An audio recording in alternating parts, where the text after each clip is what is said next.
Hai, selamat datang kepada semua ke sesi webinar kita pada hari ini. Untuk pengetahuan anda, sesi ini dibawa khas oleh Bursa Malaysia Derivative and dikendalikan oleh LifeChamp. Okay, saya Hanisa sebagai moderator anda yang akan sentiasa menemani anda sepanjang sesi ini berlangsung. Tajuk webinar kita adalah pengenalan kepada pasaran niaga hadapan dan speaker kita adalah Encik Farhan Kamaluddin. Disclaimer. Sesi ini hanyalah tujuan pembelajaran dan perkongsian maklumat sahaja. Segala urusan ataupun jual beli kami tidak akan bertanggungjawab segala kerugian yang ditanggung oleh anda. Okey, sebelum tu, ini adalah senarai topik yang akan dianjurkan oleh Bursa Malaysia Derivative sehingga bulan Disember. So kita boleh lihat daripada start minggu depan 6 Ogos dan sehingga 17 Disember. Webinar ini akan mempunyai 3 bahasa which is bahasa Melayu, bahasa Inggeris dan Mandarin. Saya akan perkenalkan speaker kita pada hari ini iaitu Encik Muhammad Farhan Kamaluddin, merupakan pemegang lesen sah wakil pasaran modal CMSRL daripada Suruhanjaya Security Malaysia untuk pasaran saham dan pasaran niaga hadapan and derivatif. Berpengalaman dan pernah berkhidmat di salah sebuah broker investment bank selama 10 tahun. Lulusan Sarjana Muda Perniagaan Antarabangsa dan Sarjana Pentadbiran Perniagaan dalam kurungan is keuangan.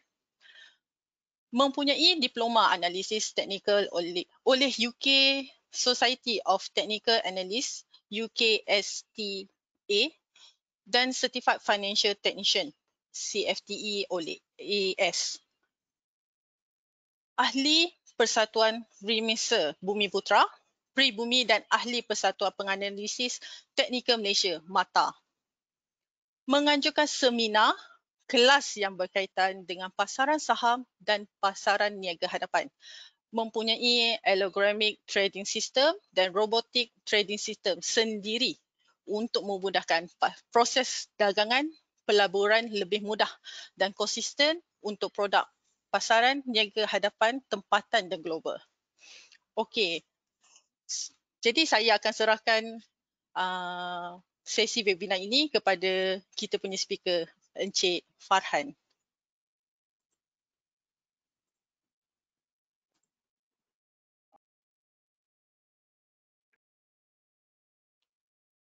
Okey, Assalamualaikum dan selamat malam. Rasanya anda semua dengar suara saya? Okey, okey. First of all, terima kasih kepada Bursa Malaysia dan LifeChamp, juga kepada Anissa kerana pihak LifeChamp membenarkan saya. Orang kata sebab last year saya dah join this webinar so this year untuk kali ketiga lah. Jadi hari ini kita akan bermula dengan slot yang pertama lah dalam tahun ni. So maknanya kita ada beberapa slot yang di bawah bahasa Melayu. So saya akan banyak menerangkan bahasa Melayu punya session lah selepas ni. Jadi hari ini kita akan sentuh kepada tajuk pengenalan kepada pasaran hadapan atau kita panggil futures lah, futures trading. So maknanya kita berdagang pasaran niaga hadapan bahasa Melayu dia. So terma dia dalam bahasa Inggeris adalah futures trading. Sekejap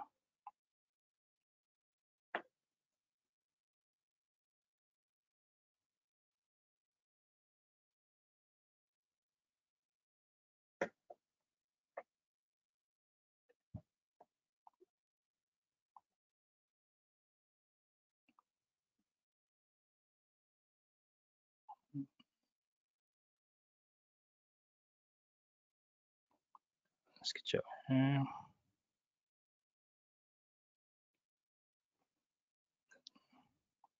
Anissa, boleh nampak slide tak? Boleh. Saya boleh nampak. Boleh. Okey. So, hari ini anda akan mempelajari, sekejap ya.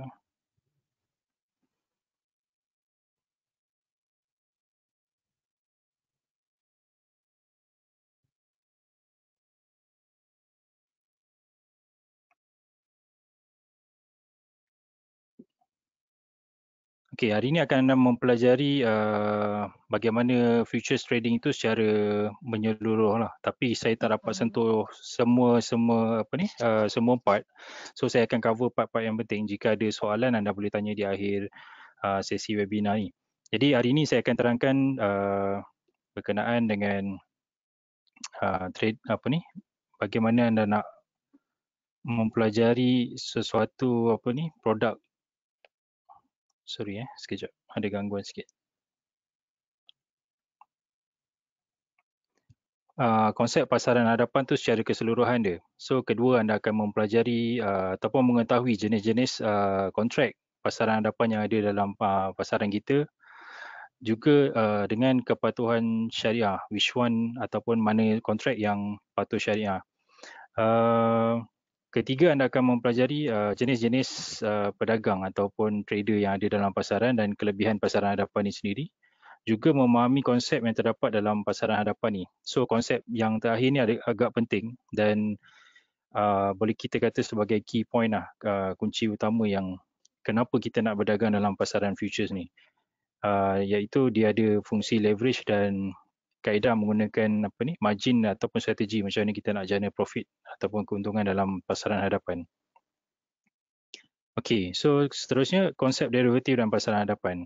Jadi first of all, yang penting sekali adalah siapa selaku peneraju dalam pasaran niaga hadapan ni. Jadi bila anda yang mungkin yang pernah join ni saya tak pasti. So background anda jika anda pernah labur saham dan sebagainya dikendalikan oleh Bursa Malaysia.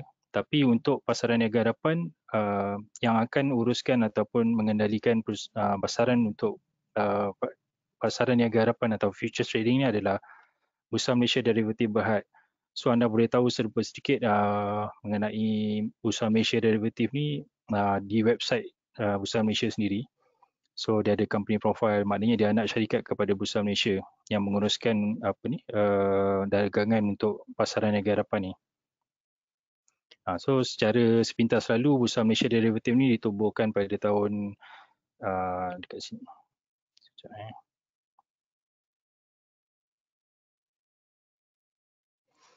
pada tahun 1993 dan adalah anak syarikat Bursa Malaysia.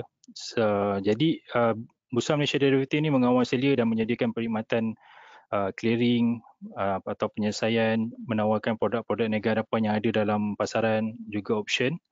Dari segi instrumen dia ada dari segi equity, kadar faedah, bond, komoditi, pertanian, sawit untuk Malaysia punya, untuk lokal punya, dan komoditi logam ataupun kita panggil emas dan tin. Jadi produk BMD ini didagangkan juga melalui CME Globex, iaitu kita panggil partner untuk Bursa Malaysia Derivatif ni. Jadi seperti yang kita sedia maklum lah, terdapat ada beberapa broker dalam Malaysia ni yang menawarkan global foreign ataupun global produk seperti crude oil, soybean oil, Dow Jones Index dan sebagainya. Jadi kita boleh akses disebabkan kita ada partner dengan CME Globex. Bursa Malaysia Derivatif ada buat partnership dengan CME Globex. So kita boleh akses secara global untuk trade.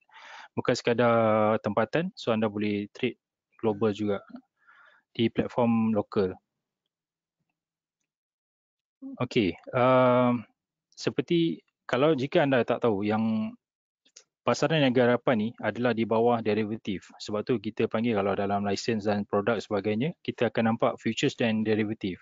Sebenarnya derivatif ni merupakan satu instrumen kewangan yang membantu kita ataupun trader ataupun sesiapa je yang menggunakan produk ni untuk menguruskan pendedahan risiko dia bagi naik dan turun pasaran tu. Jadi nilai produk derivatif ni pula adalah bergantung kepada sesuatu instrumen asas, kita panggil underlying instrument lah. Sebab tu derivatif tu sendiri membawa masuk derive. So maknanya berasaskan komoditi, kadar faedah, indeks dan saham. So secara detail saya akan terangkan kemudian. Jadi bila anda nak trade derivatif ni, ia akan disandarkan oleh suatu produk macam komoditi. komoditi itu sendiri. So saya ambil contoh yang famous kat Malaysia ataupun orang kata semua, kebanyakan orang tahu bila trade futures ni kita akan fokus pada komoditi crude palm oil dan FKLI untuk indeks. Sebab jadi bila komoditi tu untuk crude palm oil ni disandarkan pada crude palm oil lah. So nilai harga pasaran minyak sawit mentah tu berapa dan kita akan tentukan nilai tu, maksudnya sandaran dia pada crude palm oil tu sendiri. So dia ada kadar faedah interest yang di Malaysia kita tawarkan indeks dan saham. Saham ni kita panggil single stock futures. So nanti ada sesi akan datang kita akan belajar macam mana anda nak trade saham dalam bentuk futures. Tu menarik juga. Okey. Seterusnya kita go details dekat pasaran hadapan ni. Lebih orang kata apa? Lebih details lah. Jadi pasaran niaga hadapan ni kita panggil futures market. Jadi market ni seperti kita tahulah dia menempatkan, maksudnya pembeli dengan penjual untuk pelbagai produk derivatif yang ada dekat pasaran tu. Contohnya macam jika anda trade tadi minyak sawit mentah, so maknanya ada seorang pembeli, ada seorang penjual. Jadi mereka perlu berdagang tu, beli dan jual tu di pasaran niaga hadapan ni lah, kita panggil dalam futures market lah. Maknanya saya nak beli CPO ataupun crude palm oil tadi kan, futures crude palm oil FCPO. So anda kena register, buka account trading. So anda akan beli di pasaran Bursa Malaysia di pasaran futures ni lah, futures market. Jadi seterusnya adalah kontrak niaga hadapan. So bila anda dah tahu tempat nak berdagang, anda nak tahu apa itu kontrak futures hadapan ni. Jadi dalam definisi dia adalah perjanjian untuk membeli atau menjual sesuatu aset asas. Macam tadi kita cakap instrumen yang disandarkan dia. Jadi dengan kualiti dan kuantiti yang tertentu untuk aset tersebut pada harga pasaran semasa, tetapi dia perlu diselesaikan dan dihantar pada tarikh yang akan datang ataupun kita panggil tarikh masa depan lah, dan pada lokasi yang ditetapkan. Jadi secara detail je, maknanya kalau saya nak buat suatu transaksi macam kita nak beli, macam saya nak beli crude palm oil ataupun minyak sawit mentah tadi. Jadi saya akan beli di pasaran, tetapi produk yang telah Bursa Malaysia derivatif tadi, mereka dah standardize kontrak dan kuantiti dengan kualiti dia pada sesuatu ukuran. Jadi kita akan beli pada harga sekarang, tapi penerimaan produk ataupun pengantaran produk yang kita beli tu akan berlaku pada masa hadapan. Maknanya kita tetapkan harga tu berapa kita beli sekarang. Contohnya harga sekarang 2,700 per metric ton, per kontrak. Jadi dia akan hantar pada masa akan datang bila transaksi itu dibuat. Maksudnya kita akan beli komoditi tu pada bulan yang keberapa. So dia akan hantar pada tarikh yang tersebut. Jadi dia ada kualiti dan kuantiti dia yang tersendirilah. So pada tarikh dan masa tu yang macam tadi saya cakap lah, dia bila kita beli suatu kontrak tu kita tahu bila dagangan tu akan expired untuk produk tersebut. Jadi lokasi ni adalah bagi komoditi yang kita beli. So macam anda trade indeks, kita tak hantarlah indeks ataupun saham-saham yang terkandung dalam indeks punya itu. Jadi kita akan penyelesaian secara tunai. Tu nanti kita akan explain kemudian lah. Jadi yang akan ada lokasi ni adalah untuk komoditi yang ada produk ataupun ada barangan dia seperti crude palm oil tadi. Sama juga kalau anda trade global, so even anda trade US produk contohnya gold. Jika mereka ada tetapkan produk tu ada dia punya spek dia, so dia akan ikut spek dia. So kalau dia ada delivery, maknanya dia akan hantar juga produk yang anda beli tu. Kalau gold dia akan hantar gold lah. Tapi secara teori dia macam tu lah, tapi kita tak nak lah kita sampai satu tank minyak depan rumah ke sebagainya. Jadi so kita akan tengok kontrak niaga hadapan ni, maknanya apa yang penting adalah macam mana perjanjian tu dibuat sekarang, tapi penghantaran produk tu akan berlaku pada masa akan datang. So contohnya anda anggap, okey, saya rasa minyak sawit mentah sekarang ni harganya murah, 2,700. Sebab saya jangkakan bulan depan ataupun bulan akan datang harganya akan pergi ke RM3,000. Jadi saya beli sekarang 2,700. Pembayaran penuh akan berlaku bila penghantaran tu dibuat. Jadi mungkin pada masa akan datang tu harga dia betul 3,000. Saya dah untung dekat 300 per kontrak, berapa amount yang saya beli tadilah. Okey, so secara ringkas dagangan kontrak hadapan ni ataupun futures ni adalah kontrak standard. Macam tadi saya cakap, dia didagangkan di Bursa Malaysia ataupun foreign exchange. So maknanya jika ada trade global, so dia akan kat global lah, dekat mana pasaran tu diniagakan. Maksudnya kalau anda trade COMEX,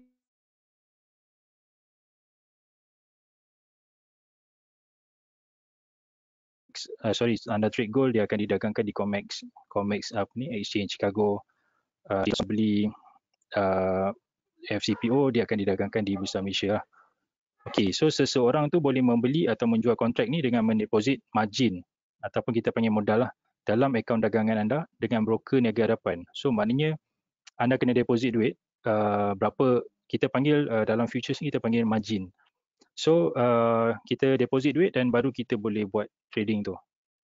Jadi broker macam-macam adalah, macam RHB Investment, Phillip Futures, Maybank Investment, TA Futures dan sebagainya. So anda boleh tengok senarai broker ni dalam website bursa juga. So anda boleh pilih broker mana, anda boleh tengok apa kelebihan kekurangan sistem yang ditawarkan dan sebagainya. So anda buka akaun dan anda boleh masukkan modal, baru anda boleh buat transaksi tu. Jadi keuntungan dan kerugian dia akan dikreditkan atau didebitkan ke akaun anda setiap hari. Jadi dia akan ukur setiap market close berapa anda untung, berapa anda rugi. So dia akan terus tolak daripada akaun anda, ataupun kalau untung akan dikreditkan ke akaun anda lah. Jadi sebab tu dia panggil mark to market ni, maksudnya berapa harga closing dan berapa anda untung, position anda jika anda dah tutup posisi dan sebagainya. So dia akan terus appear ataupun dia akan keluar dekat anda punya statement pada keesokan harinya. Jadi spesifikasi kontrak niaga hadapan ni ataupun futures kontrak, dia seperti tadilah, dia menentukan apa, di mana dan bagaimana suatu kontrak itu diniagakan ataupun didagangkan lah. Jadi seterusnya adalah kelebihan. Kenapa saya nak trade futures ni sedangkan macam saham sekarang tengah naik banyak kan. So pada saya ada kelebihan dia yang tertentu sebab yang tak ada dekat saham. Jadi anda boleh bersedialah. So anda belajar daripada sekarang dan mungkin anda boleh prepare account dan sebagainya. Jadi kita akan boleh mula pada masa yang terdekat lah. Okey, dekat sini kelebihan dia lah, senang cerita. That's why saya terus comparekan dengan, saya terus bandingkan saham dengan pasaran niaga hadapan. Sebab jika anda ada basic saham, so anda akan faham apa perbandingan ni. Tapi jika anda tak faham ataupun tak pernah, mungkin ada yang belum ada pengalaman, belum ada ilmu beli saham dan sebagainya. So mungkin benda ni baru bagi anda. Jadi sebab tu saya buatkan perbandingan ni supaya anda nampak apa beza saham dan apa beza pasaran hadapan. So apa yang saya nyatakan di sini adalah kelebihan untuk setiap produk tu lah. Jadi yang first, bila anda beli saham ni dia dalam bentuk unit.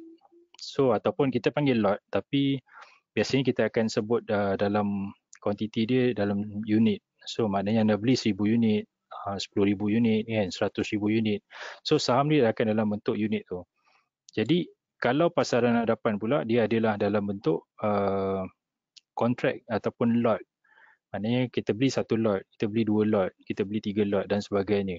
So maknanya perbandingan kat sini dah ada berbeza sikit. So beli 1 kontrak FCPO pada harga berapa, dia macam tu. So ataupun beli 1 lot, harga berapa. Jual 1 lot, harga berapa. Jadi perbezaan kuantiti tu tak memberi kelebihan apa-apa lah. Tapi dari segi terms dia berbeza sikit antara saham dengan pasaran hadapan ni. Okey, yang kedua adalah dagangan sehala.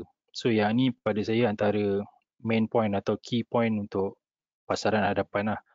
So untuk saham dia hanya boleh sehala saja. Macam sekarang IDSS, intraday short selling ni hanya intraday saja. Anda boleh short sell ataupun sell dulu, beli kemudian. Tapi dan sekarang untuk situasi sekarang semasa COVID berlaku ni, IDSS digantung ataupun suspend. Jadi dagangan hanya boleh dibuat sehala saja. Maksudnya beli pada harga rendah, jual pada harga tinggi. Beli pada harga tinggi ataupun anda boleh jual harga lebih tinggi. Jadi dagangan dia anda hanya boleh beli dan jual kemudian. So anda tak boleh jual dulu sebab anda tak ada pegangan saham tersebut. Tapi berbeza untuk pasaran hadapan. So yang kekuatan yang ada pada pasaran hadapan ni adalah pasaran dua hala, iaitu two-way market. So macam sekarang yang famous forex dan sebagainya, dia bukan famous lah, maksudnya dia menjadi tumpuan atau minat sebab dagangannya adalah dua hala. Sebab jika pasaran saham ni turun, so kita tak boleh nak jual saham tu RM1, kita nak beli balik harga 90 sen. So perbezaan tu tak dikira sebagai profit lah. Jadi jika anda beli RM1, harga turun 90 sen, anda jual, anda cut loss, anda rugilah 10 sen. Tapi kalau untuk pasaran niaga hadapan ni ataupun futures, jika anda nampak harga nak turun, anda boleh jual dulu dan bila betul dia turun, so anda boleh beli balik walaupun anda tak ada kontrak tersebut. So maknanya saya akan tunjukkan dalam contoh chart nanti ataupun kaedah macam mana anda nak buat pasaran dua hala ni. Jadi kelebihan dia dekat sini lah, pasaran dua hala, so two-way market. Jadi yang ketiga adalah leverage. Leverage untuk saham adalah rendah sebab leverage ni saya akan terangkan di akhir session nanti.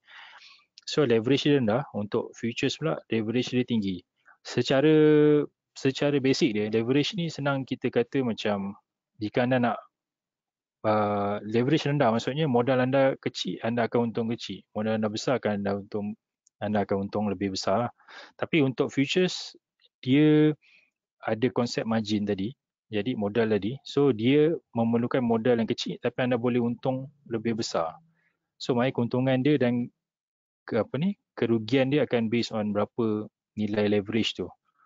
So maknanya anda letak modal 5,000 pun anda boleh untung mungkin banyaklah berbanding dengan di saham anda letak 5,000 anda nak untung mungkin 10% tu agak susah. Tapi untuk pasaran niaga hadapan ni, untuk 10% dengan modal 5,000 tu tak ada masalah, dalam masa yang singkat je anda boleh dapat. So tarikan kedua adalah leverage tadi. So yang ketiga adalah kecairan yang tinggi. So dalam banyak-banyak pelaburan, contohnya pelaburan saham, pelaburan hartanah, pelaburan unit trust dan sebagainya, ada perbezaan dari segi kecairan ni. Tapi antara yang tertinggi adalah liquidity, yang boleh kata tinggi adalah saham. Maknanya bila kecairan tinggi, bila anda beli saham tu anda boleh jual anytime.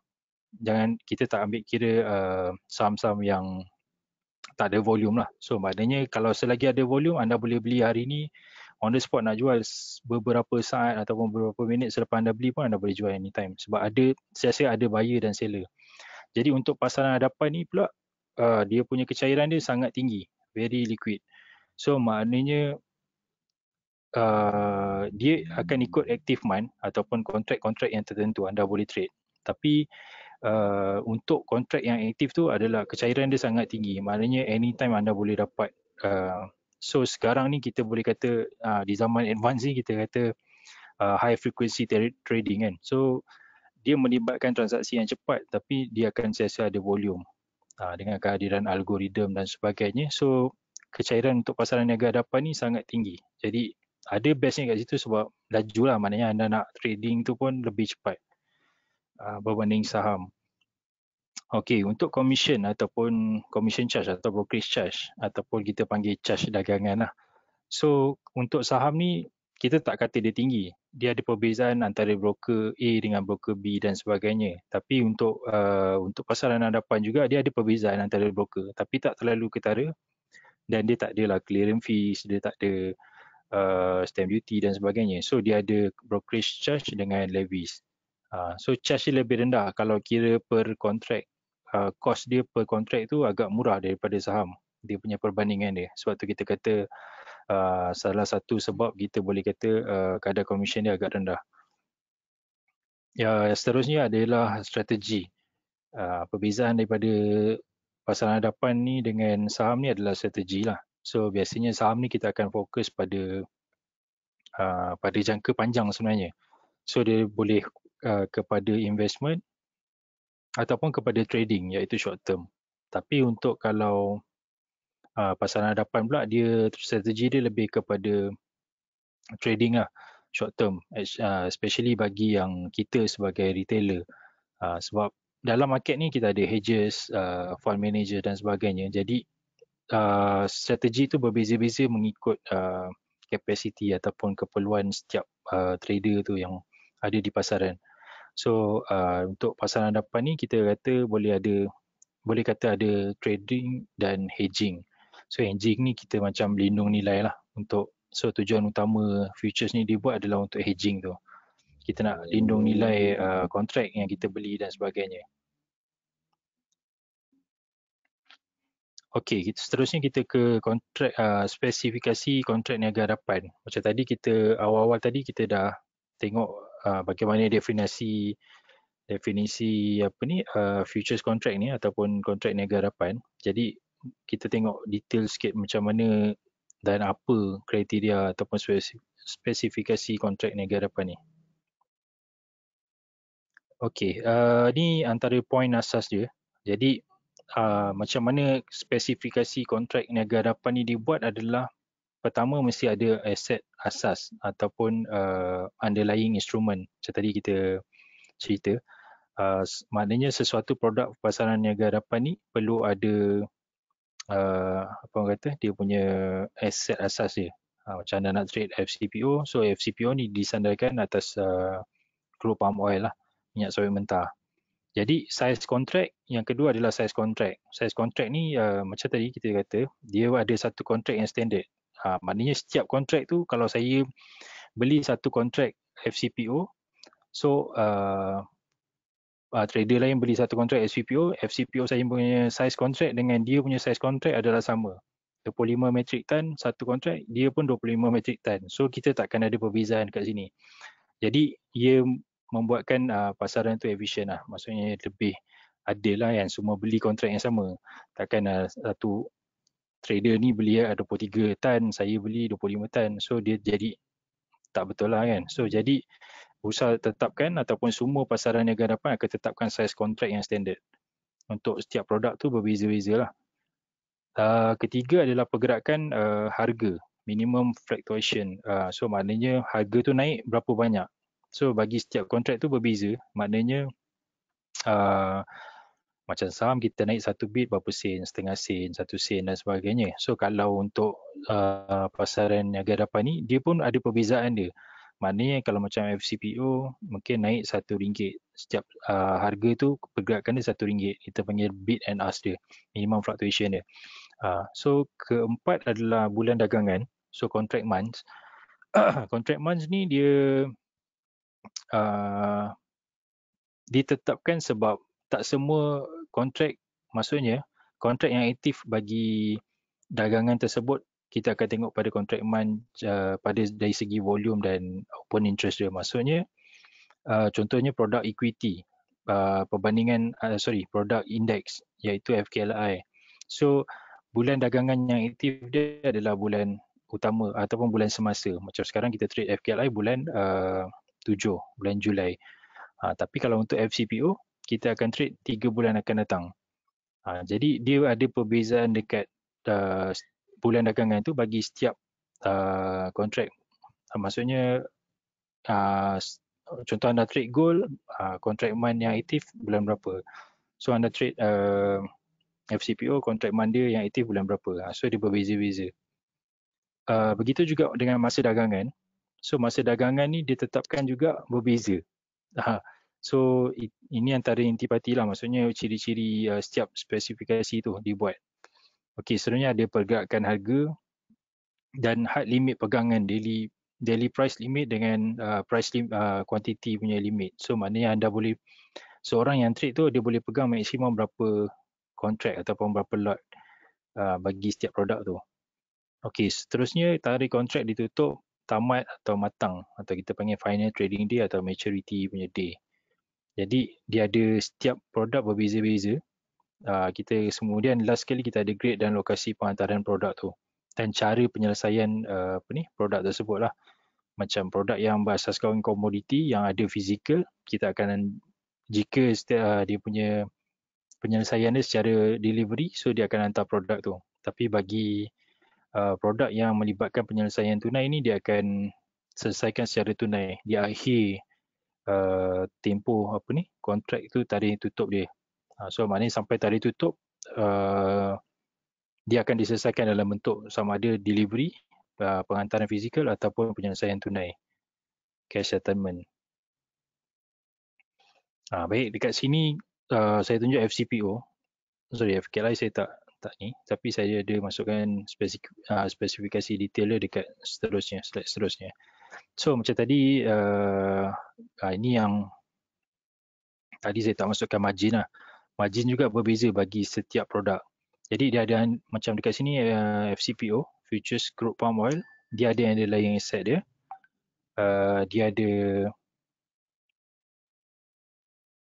ada physical delivery, settlement dia. Tadi macam tadi penyelesaian dia secara physical, so dia akan buat penghantaran produk ni. Untuk contract size dia ada untuk FCPO ni adalah 25 tan metrik. Setiap satu kontrak tu mengandungi ataupun mempunyai 25 metrik tan. So anda beli satu kontrak bersamaan dengan 25 metrik tan. Jadi pergerakan minimum tick untuk FCPO ni adalah RM1 ataupun bersamaan RM25 per kontrak lah. So maknanya pergerakan harga dia, contohnya FCPO kita kata okey sekarang harga 2,700. So bila dia naik, dia akan naik 2,701, 2,702. So minimum tick kenaikan dia RM1 dan minimum tick penurunan pun RM1. Tapi nilai pergerakan satu tick tu adalah bersamaan dengan RM25. So maknanya jika anda untung kenaikan RM1 tu, bersamaan anda untung RM25. Okey. So seterusnya adalah trading hours. Untuk FCPO, trading hours dia bermula pada jam 10.30 pagi sampai 12.30 hari. Dan bersambung semula pada jam 2.30 hingga 6 petang lah. Jadi sambung esoknya. Kan? So hari yang bekerja adalah mengikut hari trading day dia adalah mengikut KL lah. So maknanya kalau KL cuti public holiday dan sebagainya, so kita akan cuti ikut public holiday di KL lah. So ramai yang tanya lah dekat lokasi lain macam Johor kan, cuti hari Jumaat. So diorang tanya kenapa market buka kan. So sebab kita ikut KL lah, so kita tak ikut Johor. Seterusnya adalah contract month.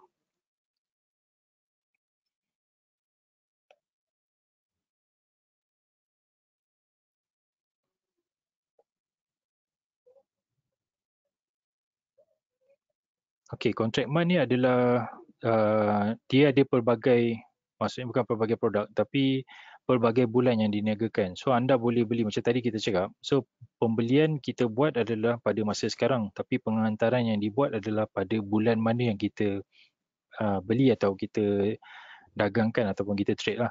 So maknanya kalau macam FCPO ni dia ada tawarkan spot month, bulan semasa, dan the next 11 succeeding months ataupun 11 bulan seterusnya. Maknanya spot month bulan Julai. So dia akan tawarkan 11 bulan lagi. Jadi ada Ogos, September, Oktober dan sampai 11 bulan lah. So dia akan tambah lagi selepas tu adalah bulan ganjil, selepas tu adalah 36 bulan akan datang. Jadi kontrak dia akan banyak lah. So anda boleh tengok list tu jika anda ada trading account dengan mana-mana broker, anda boleh tengok lah senarai harga yang ada. Cuma perbezaan, kontrak-kontrak yang terlalu jauh ni biasanya tak ada volume sangat lah sebab mereka akan fokus pada bulan semasa ataupun bulan yang aktif, current active month. Okey, seterusnya margin. So margin ni kita kata tadi sebagai modal. Margin juga ditetapkan berbeza-beza lah. Bukan, dia tak terlalu kerap tapi ia berbeza-beza mengikut penentu. Dia ada penentu dia. Nanti saya akan cerita pasal margin ni. So di ibarat dia macam modal lah. So anda nak start untuk trade FCPO ni, anda perlu ada 4,500. Jadi lebih detail macam mana, berapa lebihan dan sebagainya, kita tengok pada strategi tu nanti next webinar, ataupun anda boleh rujuk pada remiser atau dealer masing-masing untuk tahu lebih detail berkenaan margin. Okey, yang ni saya ambil daripada Bursa Malaysia. So dalam laman web Bursa Malaysia sendiri akan ada brochure macam ni. So anda boleh check lebih detail lah. Bila setiap produk yang anda nak trading tu, anda perlu tahulah details dia.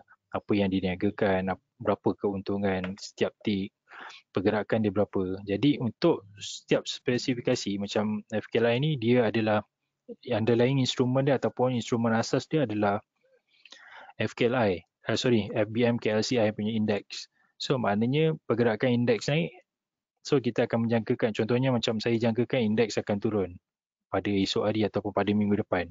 Jadi saya akan sell FKLI pada waktu sekarang ni dengan jangkaan yang dia akan turun pada next week tu lah. Macam saya jangkakan dia turun next week. So saya harap next week dia turun. Jadi saya akan sell harga sekarang. Saya akan beli balik bila betul dia turun dah ada untung jika dia turun. So maknanya kalau saya jangkakan indeks naik minggu depan, saya akan beli kontrak FKLI sekarang. So bila dia naik, jadi saya akan jual. So berapa perbezaan turun naik harga tadi, itulah keuntungan yang saya akan dapat. Jadi dekat sini kita tengok quote contract tu adalah FKLI. Instrumen pendasar dia adalah macam ni anda nampak indeks komposit FTSE Bursa Malaysia Kuala Lumpur FBM KLCI.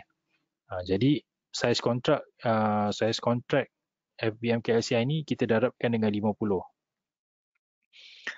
Maknanya nilai nominal value, kita panggil nilai sebenar untuk futures contract bagi FKLI ni adalah darab dengan 50 lah.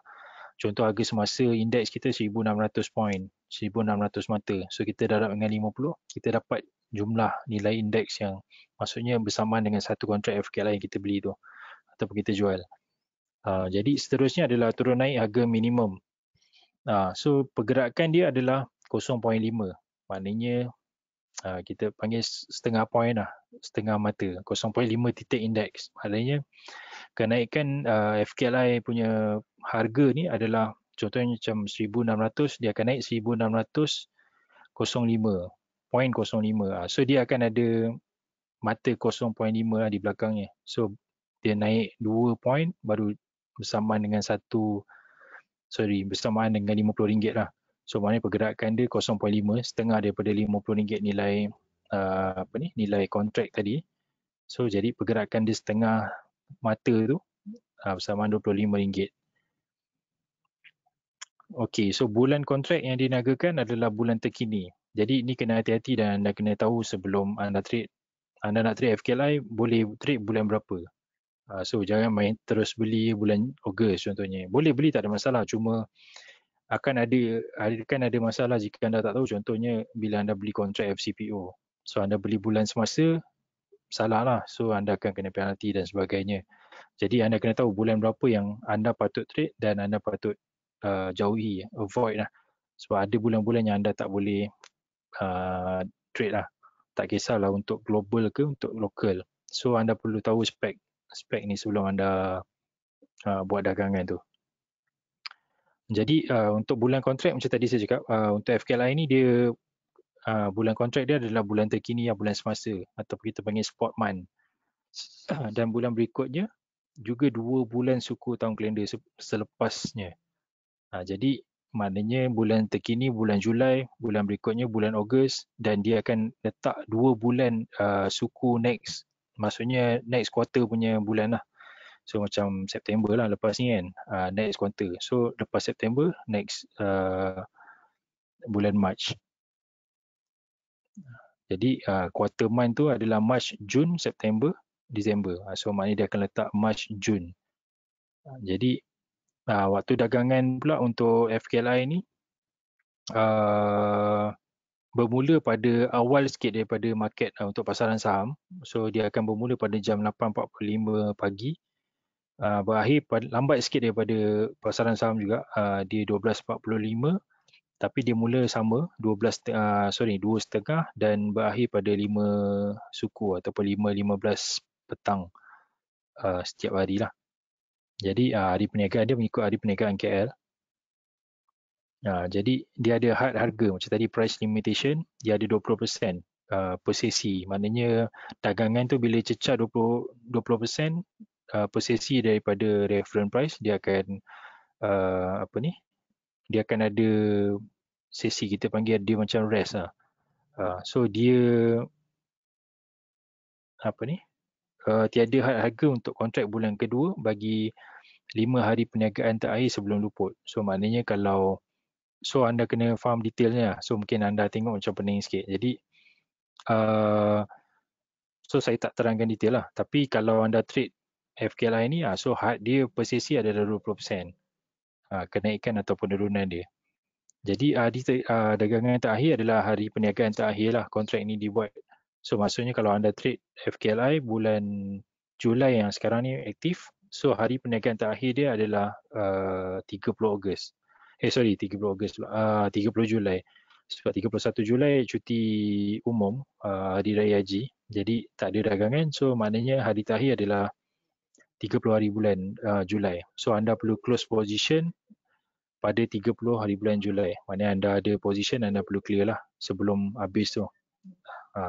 Sebelum habis bulan tersebut. Jika anda trade FKLI. Jadi penyelesaian dia, settlement dia adalah penyelesaian secara tunai. Iaitu nilai penyelesaian terakhir dia lah. Berapa harga terakhir, contoh bulan ni Julai nanti 30 Julai pukul 5 suku, anda akan tengok berapa harga terakhir tu. Itulah kita akan kira berapa nilai penyelesaian dia.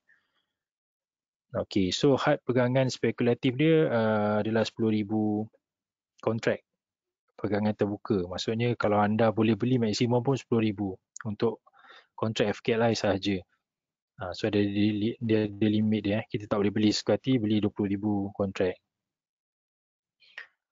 So ni sama juga dengan kontrak tadi. Kontrak spesifikasi FCPO, so saya tak terangkan, so anda boleh baca, go through. Sebab sama juga, cuma perbezaan dia panjang sikit, dia ada lokasi ataupun dia ada grade kontrak. Sebab minyak sawit ni dia ada kuantiti dia ataupun kualiti dia yang tertentu untuk dia diniagakan dalam Bursa Malaysia ni. Dan dia ada lokasi untuk penghantaran dia. Okey, seterusnya komoditi derivatif ataupun jenis-jenis derivatif yang ada kat Malaysia ni. Jadi yang ni pun sepintas lalu. So basically kita ada Bursa Malaysia derivatif ni menawarkan 3 derivatif utama. So yang orang kata yang ada lying asset dia adalah instrumen yang secara dikelaskan dengan 3 kelas yang berbeza. So dia ada derivatif komoditi, derivatif equity dan derivatif kewangan. So apa dia derivatif equity ni? Maknanya kalau derivatif equity ni dia bersandarkan indeks, equities index. So maknanya kalau dekat sini kita nampak indeks pasaran niaga hadapan ni adalah berdasarkan kepada indeks Bursa Malaysia ataupun FBM KLCI lah. Jadi FBM KLCI ni akan produk futures dia adalah FKLI. So niaga hadapan FTSE Bursa Malaysia. So dekat BMD ni ada tawarkan juga option untuk Bursa Malaysia. Dia ada juga saham niaga hadapan saham tunggal. Kita panggil single stock futures. So maknanya kita boleh berdagang saham. So yang ni kontrak single stock futures ni berdasarkan saham-saham yang terpilih. Dekat Bursa Malaysia ada beberapa. Kalau tak silap saya yang terkini ada 10 saham kalau tak silap. Nanti saya akan buat webinar ketiga pada bulan September kalau tak silap berkenaan produk SSF ni. Jadi anda boleh join untuk tahu macam mana anda nak trade. Tak silap saya ada satu ialah Top Glove. So maknanya anda boleh trade Top Glove ni dalam bentuk futures. So anda boleh long, anda boleh short untuk Top Glove SSF. Kita panggil dia bersandarkan sesuatu jenis saham yang ditetapkan lah. Maknanya kalau Bursa Malaysia Derivative tetapkan Top Glove boleh trade futures, then dia akan ada dalam pasaran. Jadi anda boleh trade saham Top Glove tu dalam bentuk futures. So anda perlu letak margin dan sebagainya. So dia menarik juga. Cuma volume dia belum cukup aktif, tapi boleh dipelajari lah pada saya. Kita ada juga dagangan hadapan mini FTSE, mini FTSE Bursa Malaysia, kita panggil mid 70. Yang ni pun kalau untuk yang newbie ataupun yang baru nak join trade futures, mungkin anda boleh tengok juga sebab margin dia tak besar. Modal untuk mid 70 ataupun FM 70 punya produk futures ni modal dia kecil dan of course dia punya fluctuation dia kecil, tapi so dia punya pendedahan risiko dia agak rendah lah berbanding dengan anda trade FKLI ataupun FCPO. Okay, so kedua adalah produk derivatif komoditi. Kita terdiri daripada dua kategori yang utama lah. Untuk kat Malaysia ni kita ada dua ni je lah. So kalau kat luar pun kita ada banyak, tapi yang dua dekat Malaysia ni adalah berdasarkan agriculture punya produk, dan kedua adalah precious metal, iaitu logam berharga. Jadi senarai dia adalah seperti niaga hadapan emas, futures gold, kita ada FCPO, minyak sawit mentah, kita ada all-in sawit, dan kita ada option juga. Dan satu lagi kita ada futures tin, tin aluminium tu. So niaga hadapan tin. Okay, seterusnya adalah derivatif kewangan. Yang ni kita jarang dengar orang trade sebab yang ni dia bersandarkan instrumen interest. So kita pun tak boleh trade lah sebab dia tak syariah, sebab dengar pun interest. Jadi dia bersifat interest jangka pendek yang boleh tukar beli dekat pasaran wang. So maknanya kita tahulah dekat pasaran hadapan ni ada derivatif berbentuk ataupun bersandarkan interest ni. Contohnya macam Clibor. So ada 3 years MGS security dan 5 years MGS security dan sebagainya lah. MG security. Dia ada 10 years juga. So ni antara produk yang ada untuk base ataupun bersandarkan derivatif kewangan. Okay, yang ni pun saya ambil dekat Bursa Malaysia punya website. So saya tak screenshot apa yang ada dekat platform sebab kita tak boleh nak promote broker mana-mana. So anda boleh pergi ke mana-mana, pergi ke website Bursa lah, senang. Dalam tu anda boleh tengok semua kontrak yang diniagakan, cuma harga dia ada sedikit lewat ataupun delay. Jadi jika anda nak tengok produk apa yang diniagakan dan sebagainya, so anda boleh tengok kat sini lah. Jadi kat sini anda nampak FGLD ni gold, FKLI ni ada 1, 2, 3, 4. So anda tengok Julai, Ogos, September, Disember. So harga dia dan sebagainya, berapa pergerakan harga, changes dia.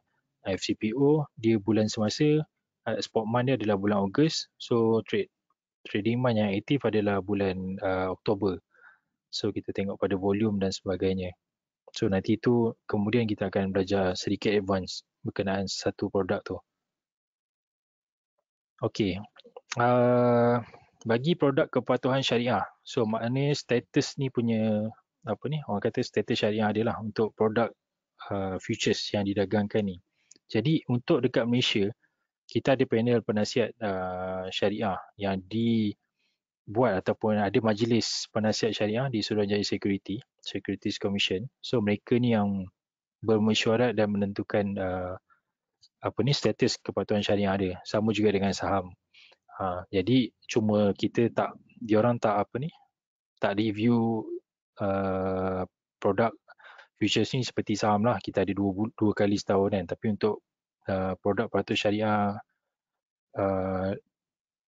untuk pasaran niaga hadapan ni, kita ada dua instrumen yang famous lah, ataupun kita panggil satu based on index FKLI dan satu based on minyak sawit mentah yang aktif dan ramai yang berdagang. Jadi kaedah penilaian dia dibuat oleh berdasarkan kaedah penilaian status syariah ni dibuat berdasarkan jenis instrumen tu. Maknanya kalau FCPO, produk instrumen ataupun instrumen asas dia adalah minyak sawit mentah. Jika produk minyak sawit mentah tu memang halal, memang patut syariah. So produk yang futures yang bersandarkan dia adalah syariah. So kat situ saya bagi contoh kan. So bagi macam contoh kedua saya bagi dagangan niaga hadapan FKLI tu tidak patut syariah sebab instrumen asas dia adalah FBM KLCI. Iaitu FBM KLCI ni kita ada 30 counter benchmark untuk menentukan aras indeks kita punya mata. So dalam 30 counter benchmark tu ada counter-counter macam banking dan sebagainya. Jadi tak patut syariah. Jadi FBM KLCI tu sendiri tak patut syariah indeks dia, dan FKLI bersandarkan daripada indeks FBM KLCI, so dia tak patut syariah. So basically nak tahu syariah ke tak syariah macam tu je lah. Jadi produk global, diorang tak ada majlis fatwa ataupun penasihat syariah dekat Suruhanjaya diorang. Jadi diorang tak ada penentuan syariah dan sebagainya. So apa yang biasanya kontrak yang similar ataupun lebih kurang sama, contohnya FCPO, kita ada barang pengganti ataupun barang pengganti lah orang kata, dekat luar kita trade soybean oil. So soybean oil tu patuh syariah, ada delivery dan sebagainya, produk standard. So kita boleh kata dia harus juga, kita tak kata halal. So dekat sini saya ada screenshot untuk resolution yang latest jugalah, meeting dia pada tahun 1997. Yang tu yang latest lah. SAC resolve that the futures contract of palm oil is permissible as it accordance with Sharia principle. Jadi dia adalah patuh syariah lah untuk FCPO.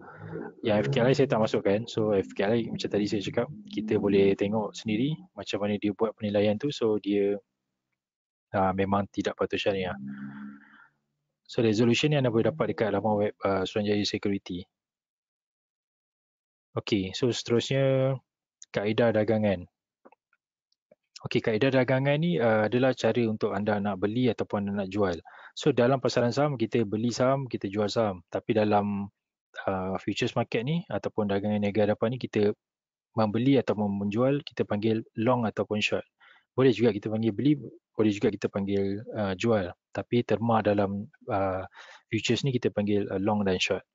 Jadi perdagangan long ni adalah perjanjian untuk membeli suatu kontrak itu pada masa hadapan. Tapi harga ditetapkan pada masa sekarang. Maknanya anda beli sekarang, harga sekarang. Tapi perjanjian untuk dapatkan kontrak itu adalah pada masa akan datang. So untuk short pula, anda buat perjanjian untuk menjual pada harga sekarang, tapi produk itu akan diterima pada masa akan datang. Okey, dekat sini saya ambil contoh FCPO sebab satu, mostly yang join ni I think daripada background mungkin Muslim ataupun Malay. So saya bagi contoh FCPO. Jadi untuk pengiraan cara anda dapat untung dari dagangan futures untuk CPO, FCPO. So dekat sini saya bagi contoh dalam bentuk chart lah. So anda nampak pergerakan naik dan turun dia. Dekat sini saya beli ataupun long CPO dengan jangkaan, maksudnya saya menjangkakan yang selepas harga break. Sekejap.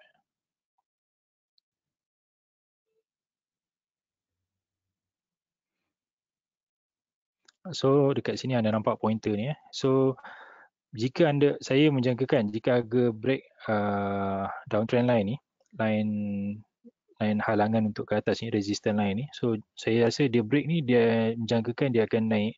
Jadi saya akan buat satu posisi buy ataupun long. Tadi satu kontrak ataupun satu lot CPO pada harga 2132. Jadi entry ni apabila pecah garisan downtrend tadi. So ni slide yang lama punya chart lah contoh dia, tapi pergerakan harga lebih kurang sama je. Okay, so saya masuk pada harga 2132. Jadi saya nampak harga dah turun, break uptrend line ni. Jadi dia turun, so saya buat posisi jual. Sebab saya dah beli tadi, saya jual kemudian. So bila saya jual balik pada harga 2165. Jadi macam mana keuntungan tu dikira? 2165 tadi tolak 2132 harga dia. So saya dapat 33 mata ataupun point.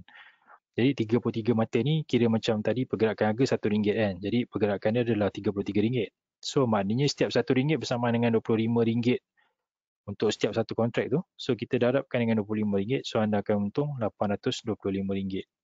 So yang ni RM825 saya tak tolak commission charge ataupun charge yang brokerage yang tadi yang saya cerita tu lah.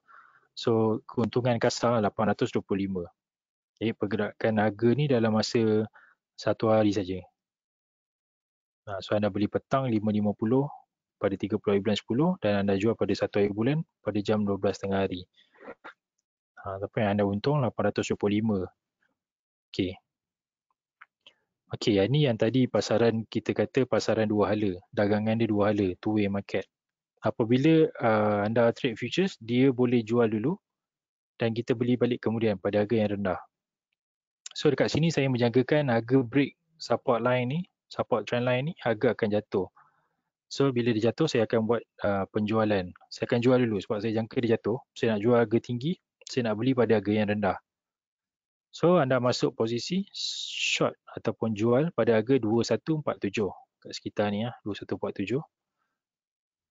Sini 2147 dan saya dan harga betul turun menepati jangkaan dia. So saya tutup kat sini bila harga dia break downtrend line ni. So saya rasa pergerakan harga turun ni dah habis. So saya beli semula kontrak yang saya jual tadi. So kita panggil tutup position bila kita ada long, so kita ada short. Jika anda long, anda perlu ada short. Maknanya bila anda beli, anda perlu jual untuk tutup posisi. Bila anda jual kat sini, so anda perlu beli balik. So kalau anda jual lagi kat sini, so maknanya ada dua posisi jual. So anda kena nak tutup position, anda kena berlawan arus ataupun arah yang tadi anda, contohnya anda buat dekat sini sell, anda perlu buy kat sini. Tadi anda short kat sini, anda long kat sini kan. Jadi perbezaan dia sama juga. Harga dia kita kira lah harga tertinggi tadi yang kita trade tadi masuk dalam 2147. Kita beli dekat 2125. So perbezaan dia dalam 22 mata kali dengan 25 setiap satu mata. So anda untung 550 walaupun pasaran sedang turun.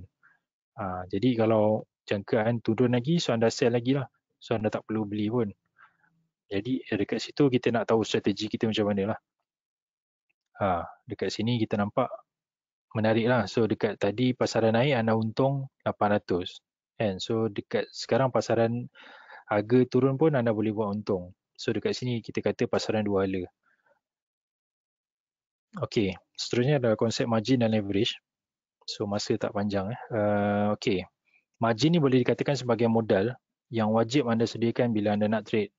So dia definisikan sebagai jumlah minimum untuk tujuan dagangan dan untuk membolehkan kita memegang kontrak tu. So kita trading ni kita ada dua cara. Sama ada anda boleh trading ni short term. Maksudnya anda boleh buat secara intraday, hari ni beli, hari ni jual, ataupun hari ni jual, hari ni beli. Atau anda boleh buat posisi tu overnight. So maknanya anda boleh beli hari ni, anda boleh jual esok, anda boleh jual lusa dan ataupun lebih lagi. Bergantung pada tempoh masa dagangan tadi. Okey, seterusnya adalah ia boleh dikatakan wang cagaran lah, jaminan macam saham juga. Anda letak berapa modal baru anda boleh ada position ataupun posisi.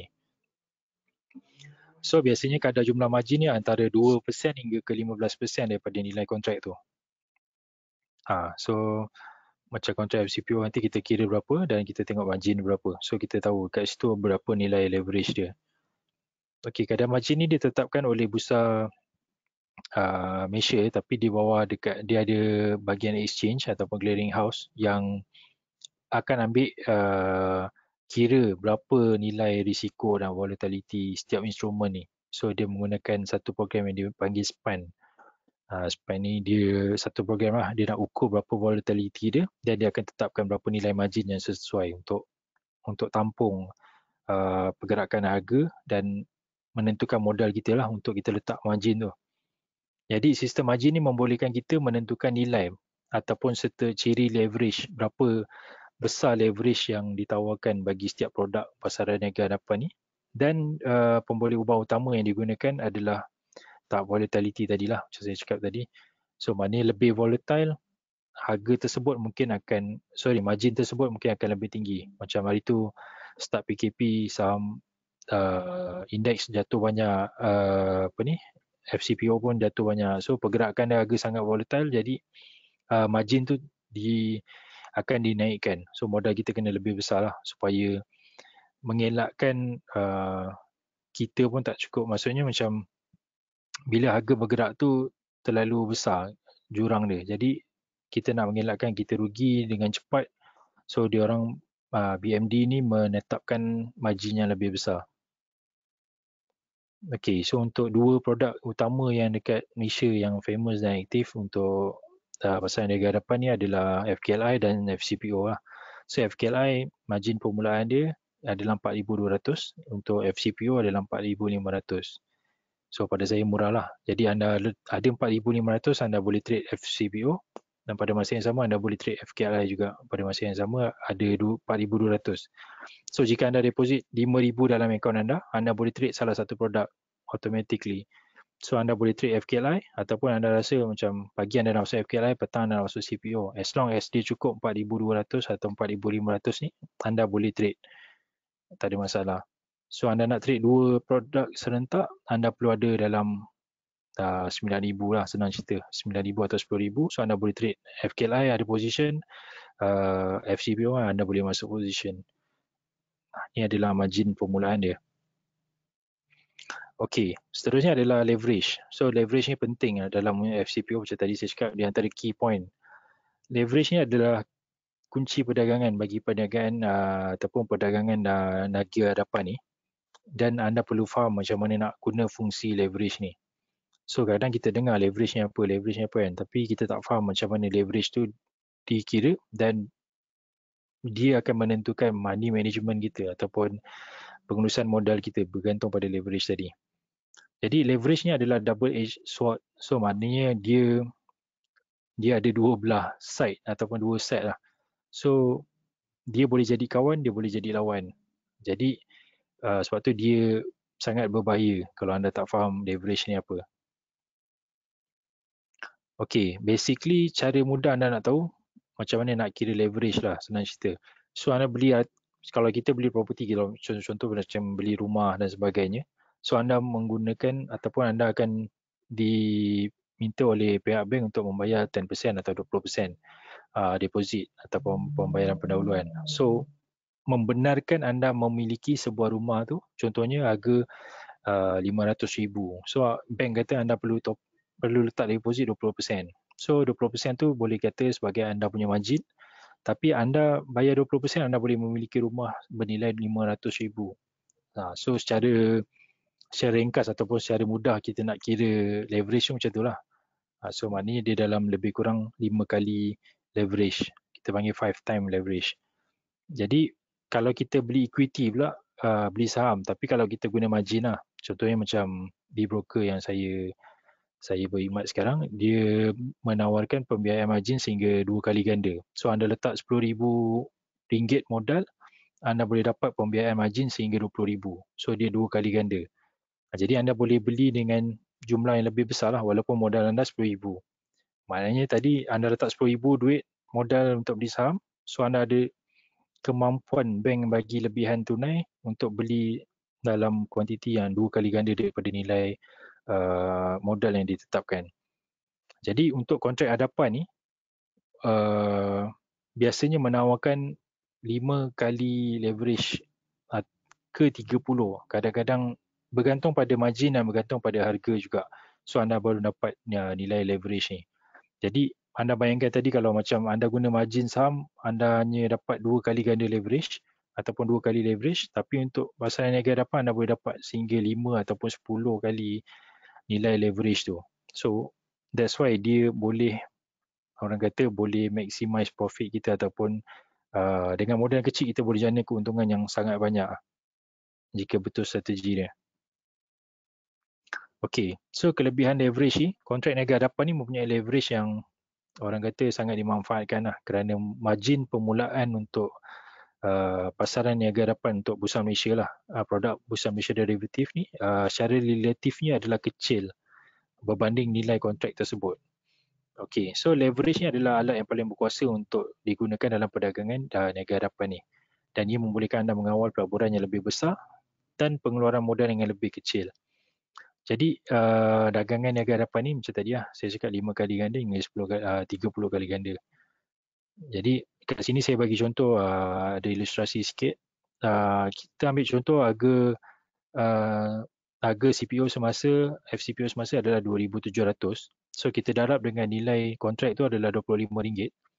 Maka total ataupun jumlah nilai kontrak, satu kontrak FCPO ni adalah sebanyak 67,500 ni. Tapi dengan modal minimum margin anda adalah 4,500, maknanya anda boleh memegang satu kontrak saiz yang besar, iaitu 67,000 tadi. So anda ada nilai leverage lebih kurang 15 kali ganda ataupun 15 kali lah maknanya. So modal saya 4,500, saya boleh pegang nilai kontrak sebanyak 67,000. So that is the most important part lah yang anda nak kena ambil kira bila anda nak trade futures, sebab anda nak buat money management tu supaya anda tak rugi dengan cepat. Sebab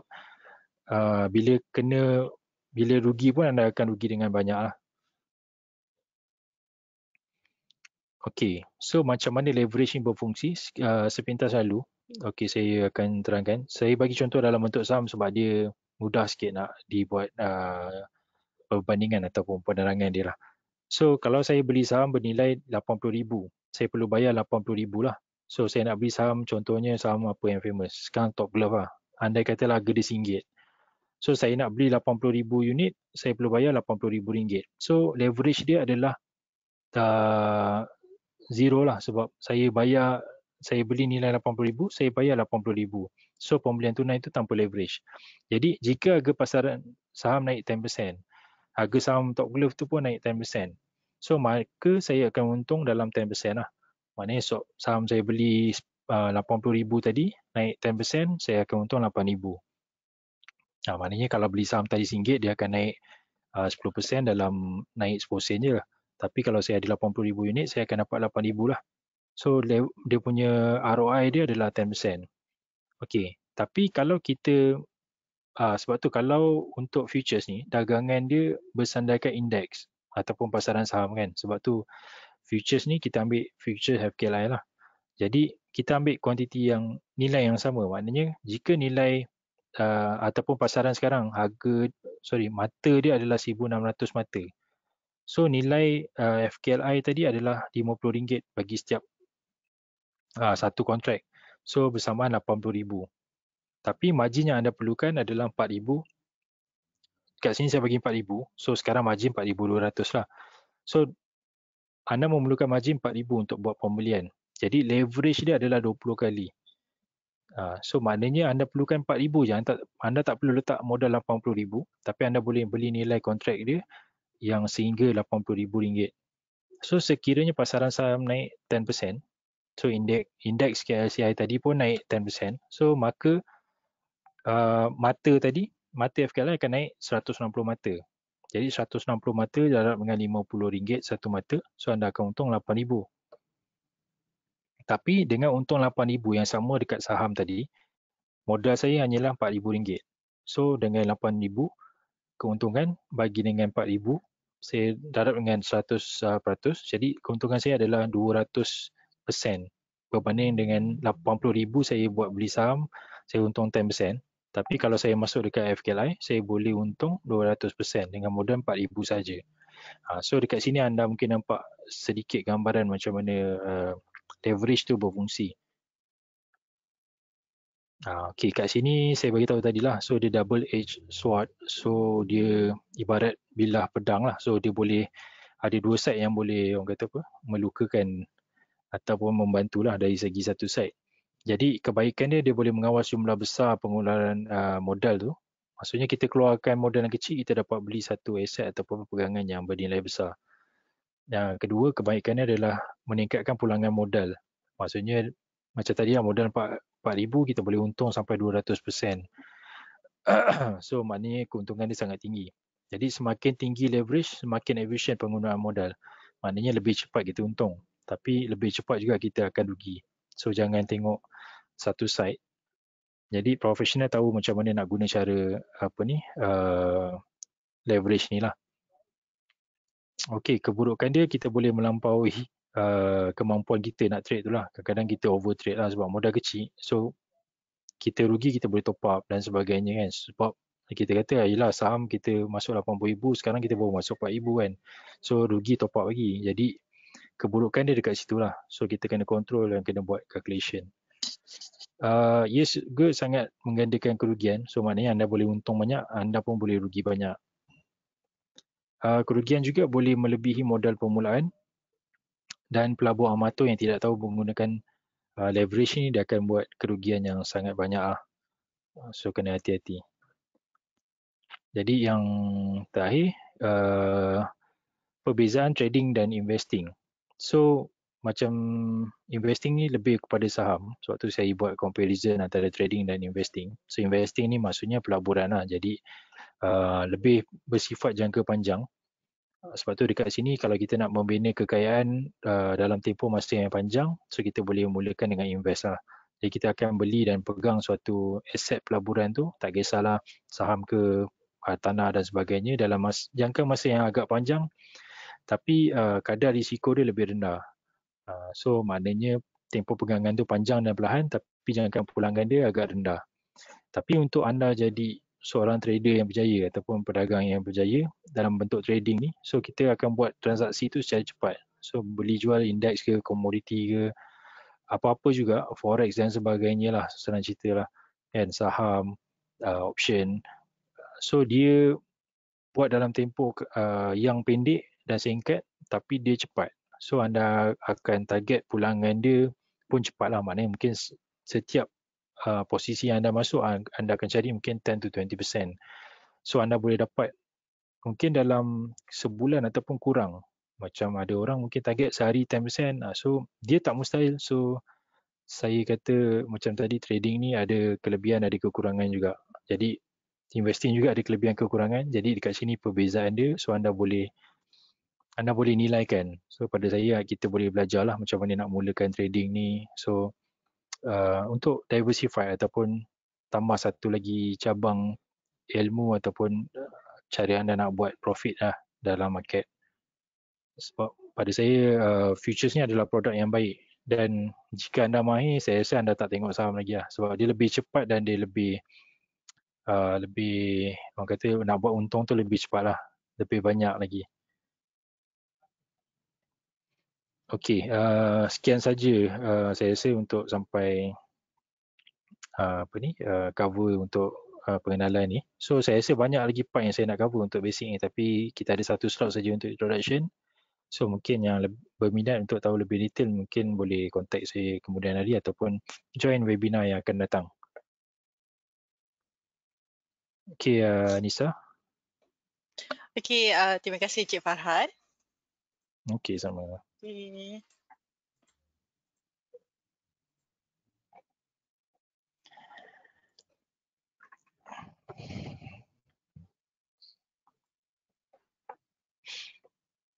Okay. Okey, kita dah sampai ke kita baru lepas dengar apa yang Cik Farhan kongsikan pada malam ini. Okey, sekarang kita berada di sesi soal jawab. Jadi sekiranya kepada anda ada soalan untuk ditanya kepada Encik Farhan, dan boleh anda letak soalan anda di dekat chat box. So saya akan baca soalan anda.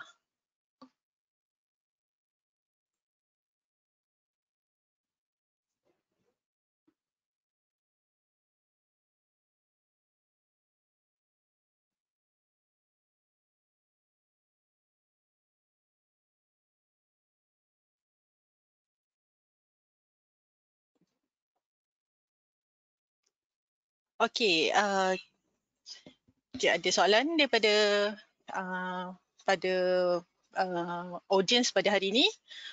Soalan pertama is, boleh tolong terangkan perbezaan antara pasaran niaga hadapan dengan option?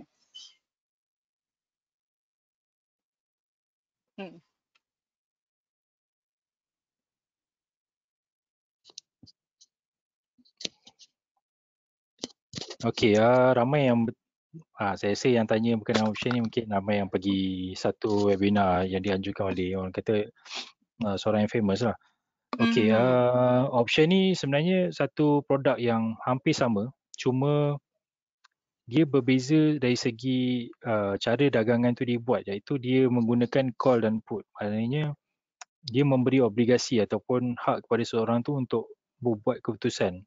Maknanya kalau saya nak beli, ada satu pihak tu wajib menjual, ataupun dia akan ada, contohnya dia ada call dan dia ada put untuk strategi dia lah. So dia ada strategi yang berbeza.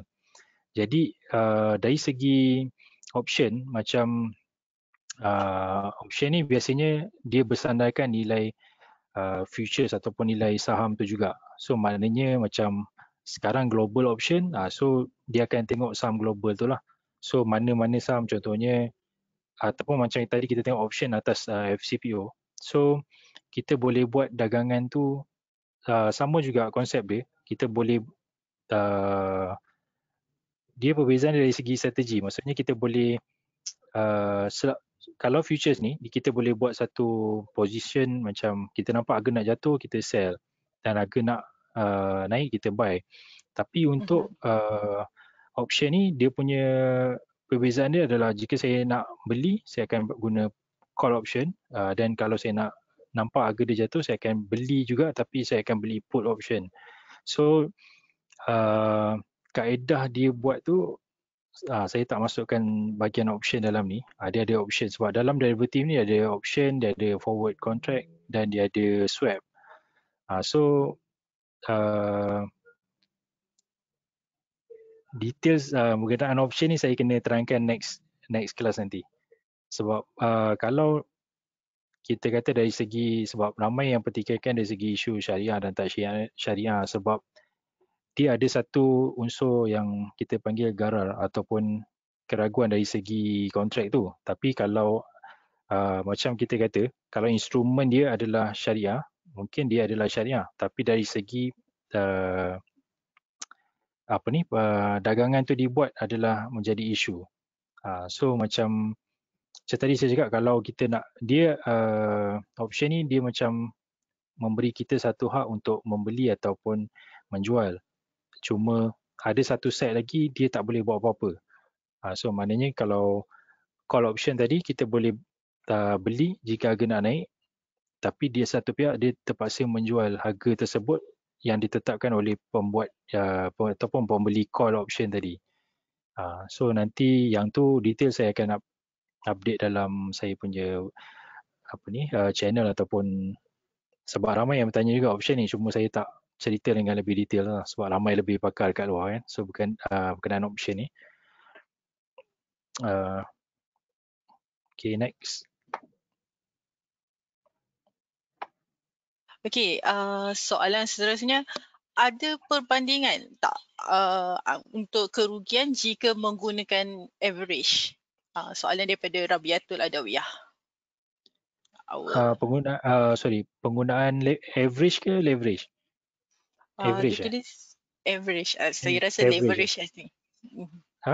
Sebab kalau saya rasa leverage average. Leverage atau dia tulis kat sini average. Maybe ada different. Soalan dia apa? Ada perbezaan untuk kerugian jika menggunakan average. Okey, penggunaan average ni dia tak macam saham. Kadang saham kita tahu ada dollar cost averaging punya strategi. So untuk futures kita boleh guna averaging punya teknik tapi dia bergantung kepada strategi juga.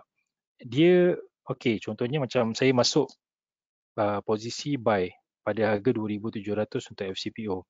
Tetapi harga turun lagi dan kita beli satu kuantiti lagi. Satu lot lagi lah position pada harga yang lebih rendah. So harga tu akan dipuratakan ataupun averaging down lah. Cuma perbezaan kerugian tu memang makin berkurang tapi jika harga turun lagi dia akan memberikan kita lebih pendedahan pada risiko tu. Maknanya sebelum ni kita rugi satu kontrak saja dengan harga kita beli 2,700. Tapi contohnya harga turun lagi 50 mata anda beli lagi. So bila anda gabungkan kedua posisi tu, anda akan ada dua kontrak ataupun dua lot size.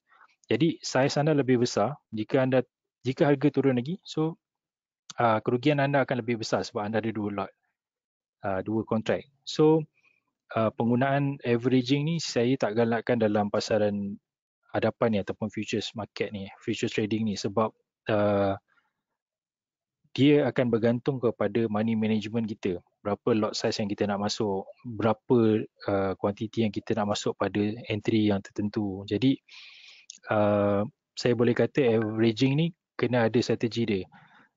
So tak semestinya anda boleh terus average. Okey, turun lagi anda beli lagi, turun lagi anda beli lagi. Sama juga dengan posisi dia naik sebab kita akan memberi lebih risiko pada posisi kita.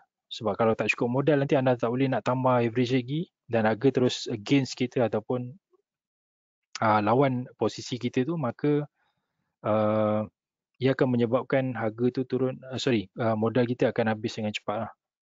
So strategi itu kena tepat dengan kaedah anda nak trading. Tak semestinya, saya tak kata tak bagus, tapi tak digalakkan untuk anda berdagang futures ni lah.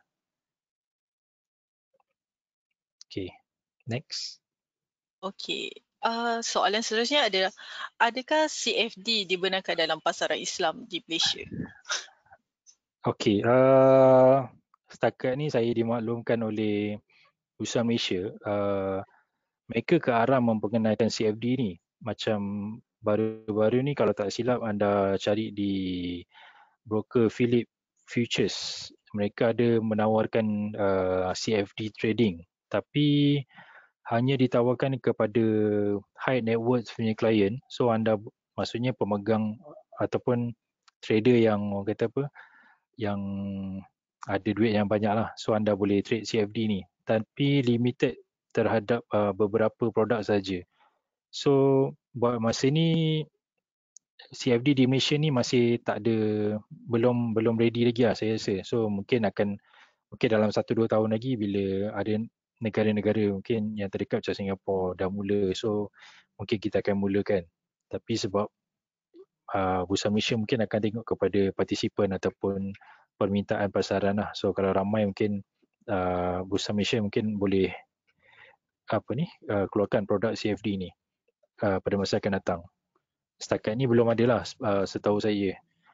Cuma di Phillip tu saya ada terbaca informasi dia baru-baru ni lah. Jadi saya pun tak study lagi details berkenaan produk CFD yang ditawarkan oleh Philips.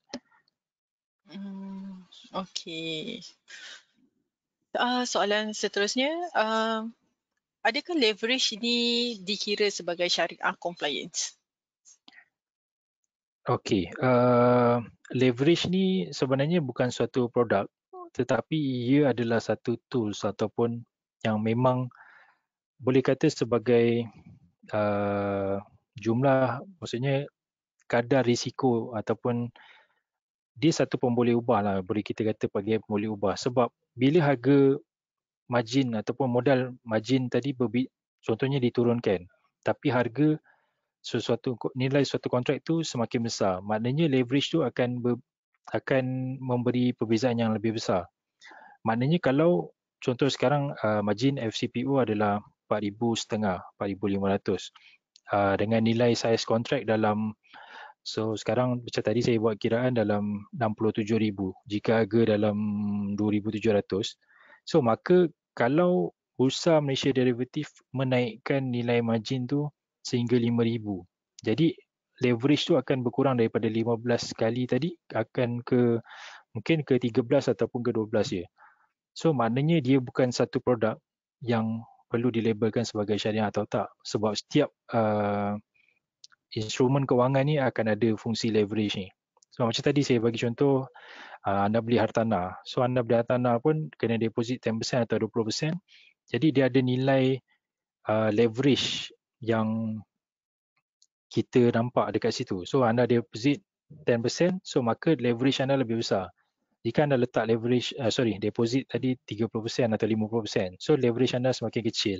Sebab anda memerlukan modal yang besar untuk memperolehi hartanah ataupun rumah yang bernilai yang sama. So maknanya kalau saya modalkan 10% deposit, saya dapat rumah 500,000, maka leverage saya besar lah. So kalau anda perlukan modal 30% deposit untuk dapatkan rumah yang sama 500,000, so maka leverage tu akan lebih kecil. Sebab saya perlukan modal yang kecil untuk dapatkan nilai yang besar. So leverage tu adalah satu pemboleh ubah lah boleh kata. So dia bukan ni. So jadi produk yang ada leverage ni setakat ni yang saya sedia maklum tak ada dikatakan syariah ataupun tak syariah, sebab FCPO sendiri syariah disebabkan instrumen asas dia adalah syariah, bukan disebabkan leverage dia yang berubah-ubah.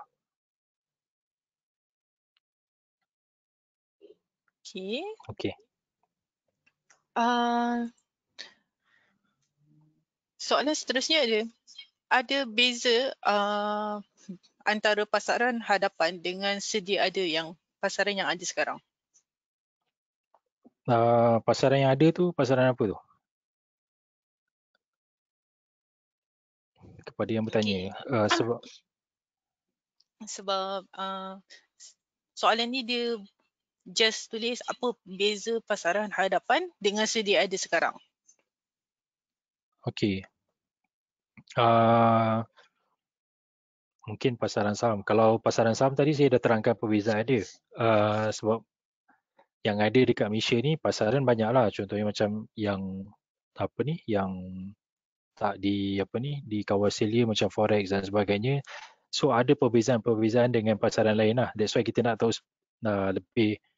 lebih tepat lah pasaran apa yang kita nak bezakan tu. Sebab kalau saham tadi saya dah bezakan apa perbezaan dia. Sebab kita beli saham, kita pemilik sesebuah company yang saham yang tersebut yang diniagakan. Jadi kalau macam futures ni, kita berdagang komoditi ataupun kita berdagang indeks. Maksudnya instrumen asas ni berbeza.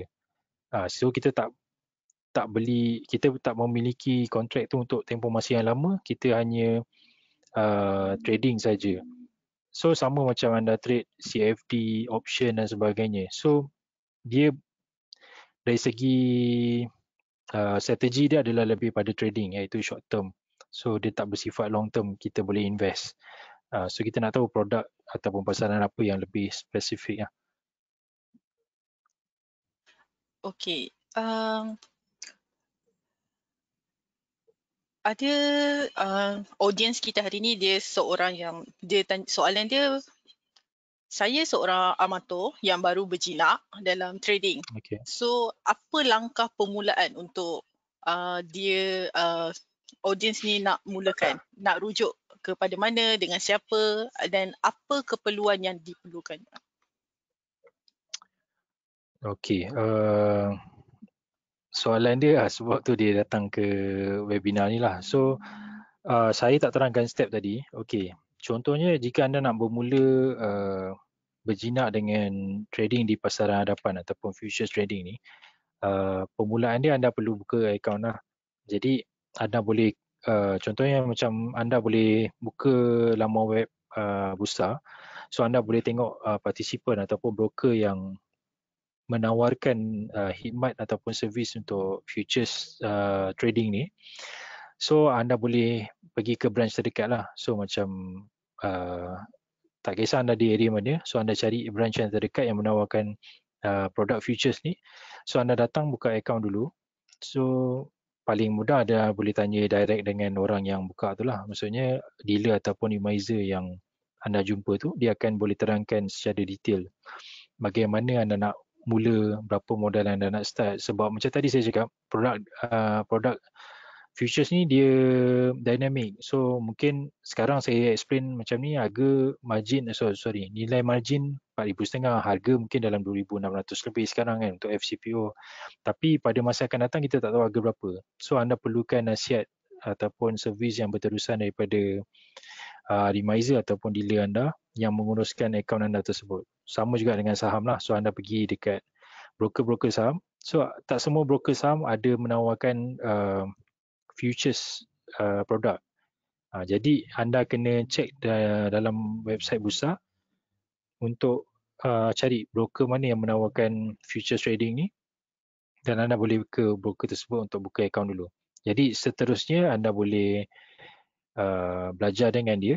Dari segi strategi nanti saya akan explain asas ke intermediate lah, macam mana kita nak berdagang FCPO ataupun FKLI. Sebab slot selepas ni adalah strategi kita nak berdagang futures lah. So apa advantage dia, macam mana nak masuk, macam mana nak jual. Then dekat situ anda boleh belajar seterusnya dalam webinar ni. Jadi kalau anda nak contact tak apa, nanti tengok macam mana. Kalau anda nak contact saya, tengok kalau Nisa bagi saya share details, so saya akan share details lah kemudian. Okey. Soalan seterusnya, adakah status patuh syariah untuk gold future? Okey, untuk gold futures yang ditawarkan dekat Malaysia setakat ni, anda boleh buka juga dekat website Bursa Malaysia. Dia adalah tidak patuh syariah. Untuk Bursa Malaysia punya gold lah. Kita panggil F gold tadi kan, tadi saya ada ceritakan pasal komoditi tu. So F gold ni untuk Malaysia punya dia tak syariah sebab dia tak ada delivery. So dia based on spread price dekat COMEX gold dekat US. So dia just spread je. Jadi untuk makluman anda yang kalau anda nak trade gold dekat Malaysia, dia tak patut syariah lah. Sebab pada saya dia produk yang baik. Kita nak trade gold, kita tak boleh nak beli gold apa semua kan. So anda boleh trade futures gold tapi dia tak patut syariah. That's why yang paling famous is CPO. Sebab CPO patut syariah. Sebagai pilihan yang Muslim lah.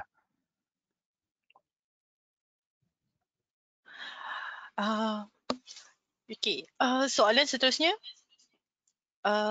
Audience, saya mempunyai akaun CDS untuk dagang saham. Adakah saya perlu buka akaun lain untuk bermula untuk dagang pasaran hadapan ni? Okey, jika anda ada CDS, so anda memang perlu buka akaun futures sebab futures dan saham adalah dua produk yang berbeza. So macam tadi saya terangkan awal-awal, Bursa Malaysia Derivative ni memang di bawah, dia mengelolakan untuk pasaran niaga hadapan, dan untuk Bursa Malaysia ni dia mengelolakan pasaran saham. Jadi dua produk yang berbeza. Saham memang anda perlu gunakan CDS, dan futures anda perlu buka satu trading account untuk futures saja. So futures tak perlukan CDS. Jadi futures hanya perlukan trading account je dekat mana-mana broker yang tawarkan futures produk lah. So jawapannya ya, anda perlu buka satu akaun futures di mana-mana broker yang ada. Sebab dia berbeza produk dan dia tak sama dengan saham, senang cerita. Maknanya tak semua broker, contohnya kita ambil contoh macam Melaka Securities menawarkan dagangan saham. So anda boleh beli dan jual saham di Melaka Securities, tapi dia tak ada offer untuk futures trading. So anda kena ke broker lain macam RHB, Maybank Investment ataupun lain-lain broker lah. So anda boleh check senarai broker tu di website Bursa Malaysia dan datang ke branch yang terdekat. Okay.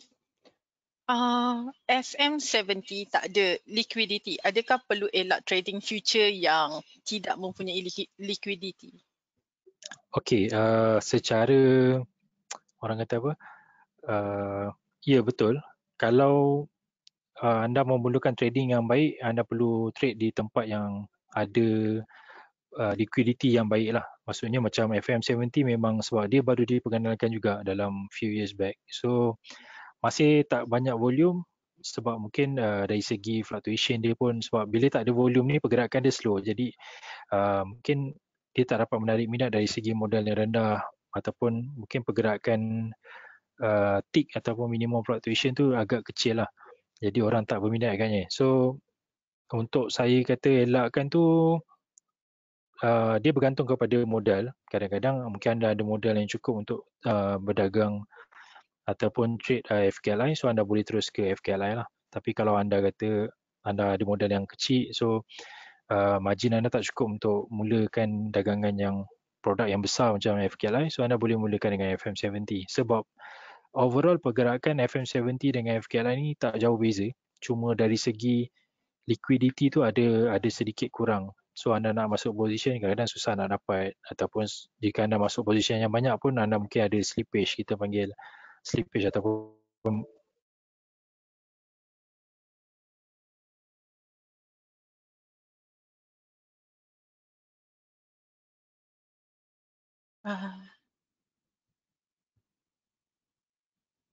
Cik Farhan?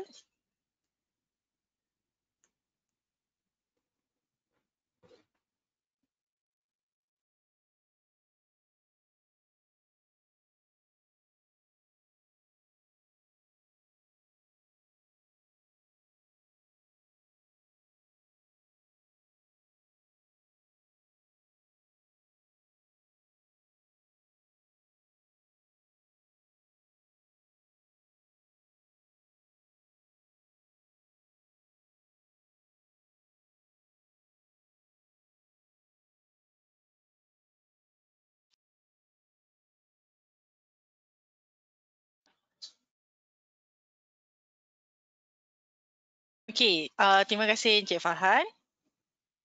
Okey, untuk pengetahuan anda, for our next webinar, okay, for the next session is the topic is trading future as a career.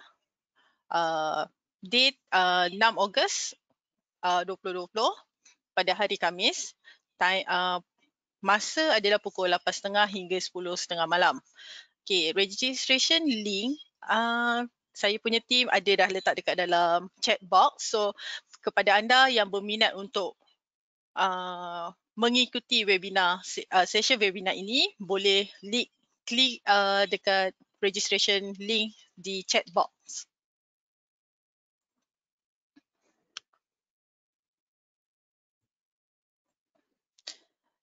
Okey, terima kasih kepada semua kerana meluangkan masa pada malam ini untuk mempelajari tentang dan mendapat maklumat yang baru mengenai our webinar pada malam ini, pasaran saham hadapan. Okey, saya mengucapkan terima kasih kepada anda dan kepada Encik Farhan. Maaf kerana masalah teknikal daripada Encik Farhan punya line. Okey, so saya mengucapkan terima kasih kepada semua dan terima kasih kepada Bursa Malaysia Derivatif kerana memberi peluang kepada LiveShare untuk mengendalikan webinar pada malam ini. Jadi saya berharap kita boleh berjumpa di next session, our webinar 6 Ogos pada next week. Okay, terima kasih. Bye, selamat malam.